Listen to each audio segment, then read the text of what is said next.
This video is to showcase how we add items to our invoice list. To begin, on our main page, we're going to go to Tools. We're going to click on List Maintenance. Then we're going to click on Invoicing. Then we're going to choose Invoice Items. Invoice Item Maintenance box appears. And within this drop-down is where we're going to add our items to our invoice list.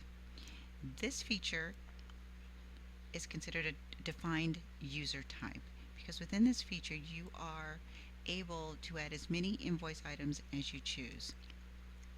So we're going to click on Add. An invoice item box appears. When you click on Item Type, this gives you 5 categories. This we refer to as our system types. These are preset categories. So within this category, you can put your invoice item. I'm going to choose Other.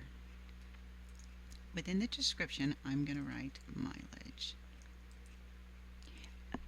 It's important that within this invoice item box that you put your description in. This information is going to show up on your invoice. Default quantity, you can choose as many as you like. I'm going to leave it at 1. Here you also can input your unit cost. I'm going to put 75 cents. These 2 items you can change on your invoicing, so you don't necessarily have to put a default quantity and or your unit cost here if you choose not to. We're going to save and close, and our invoice item appears. Again, you can add as many items to this invoice list as you choose.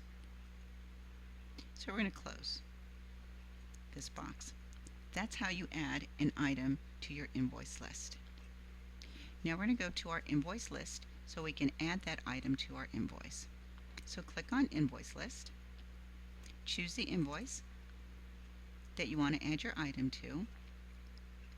When your invoice appears, this is your facility information, your bill to information, contacts, etc.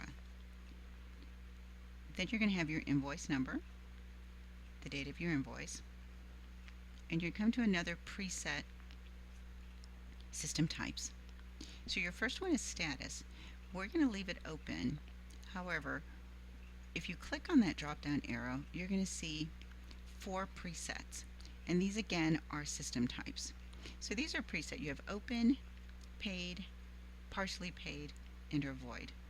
So when you do get payment, you can click on paid, and you can see that the payment method and the payment date are highlighted. This is where you're able to put in that information. And again, if you use the drop box, it gives you options to choose from your presets, American Express, check, MasterCard, Visa, etc., and or a payment date. Since we're just creating our invoice, we're going to leave it at open. And you can see again that the payment method and the payment date are grayed out. Then below that, you're going to have your description. You want to put a description in on what this invoice is for your own information. I'm going to put meeting with the property manager, so I'll know what we're invoicing for. And in notes, I'm going to further put it was a 2-hour meeting. Then in the box below, this is where you're going to add the items to your invoice list that we just added. So click on Items, Invoice, from List, and the item that we just input should appear. And there it is. So you're going to highlight that. You can double click on it, or you can click on Add to Invoice. And then you're going to close that window. Now it appears on our invoice. So we have our type, our mileage, our quantity. I'm going to change the quantity. Here's where you can change the quantity. I'm going to say it was 50 miles. Tab over, and it totals that cost for you. Now we're completed. So now what we're going to do is you're going to save this invoice. Saving the invoice refreshes it, and it inputs the information, updates that so that we can print it. Now we're going to go over to print. We're going to choose Basic Invoice, and we're going to preview it before we print it to make sure all the information that we want on that invoice is where it should be. When your invoice appears, you have your company name, your invoice information, your facility, your bill to, and in your description, there we have mileage. Then we have quantity and the extended rate, and there you go. That's how we add an invoice, an item to our invoice list. If you have any further questions, further support, please contact support. We'd be glad to talk with you. Thank you and have a great day.